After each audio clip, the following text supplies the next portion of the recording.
Hello mga bossing, turuan ko kayo paano mag-rotate ang mga core dapat.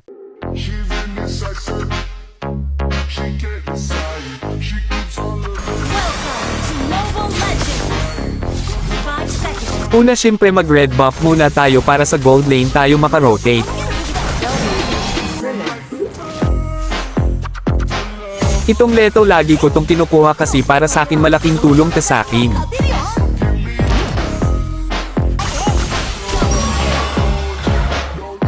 Grabe nagsisimula pa lang yung laro naka-triple kill na yung MM namin bali dun palang lamang na siya. Dito naman gusto ko sana i-burst MM nila nagkamali ako kasi wala pa pala ako item kaya ako yung nabigyan.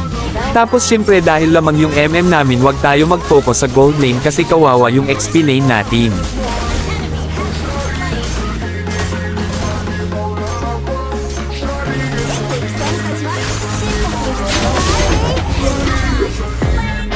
Siyempre tapos na tayo sa bot, sa MM naman tayo mag-rotate para sure win mabaog ang mga side lane.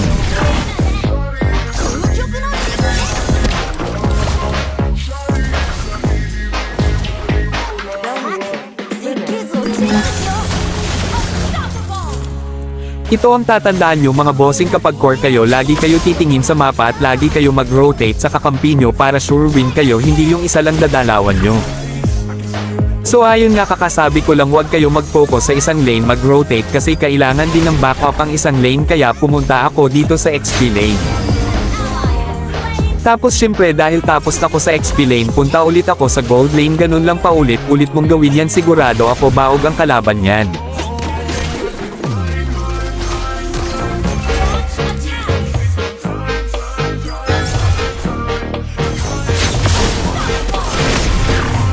Huwag mo rin kakalimutan ang mag-push lalo na't napatay mo yung dinalawan mo. So tapos na ko sa gold lane edi sa XP lane na ulit ako lalo na't di kaya ng XP lane namin kailangan ko siyang tulungan.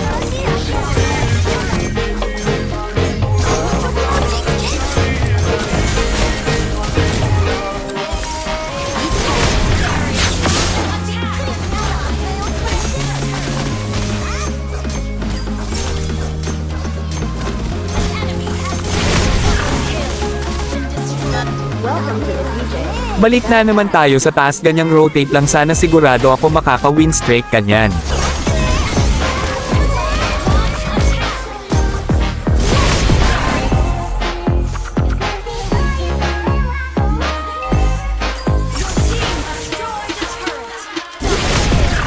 Tulad nga ng sinabi ko kanina lagi ka tumingin sa mapa lalo na't meron nagsisegue kaya umuwi ako at binigyan ko tong si Freya.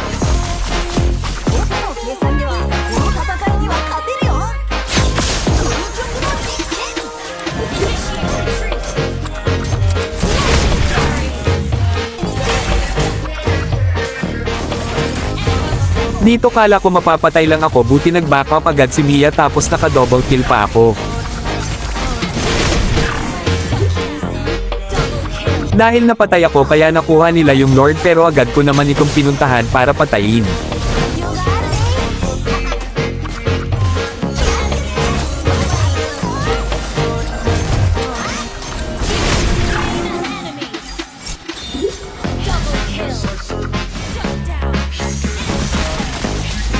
Dito nabigyan ulit ako kasi wala na akong buhay tas naikotan ako ni Birot.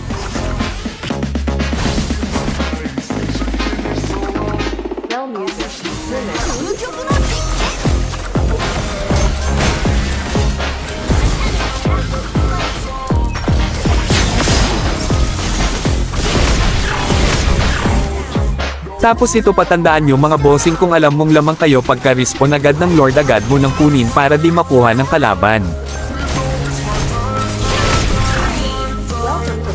Pero napatay ako dito ni Birot kasi naaltihan ako at nakuha naman ni Mia ang Lord at napatay nila si Birot.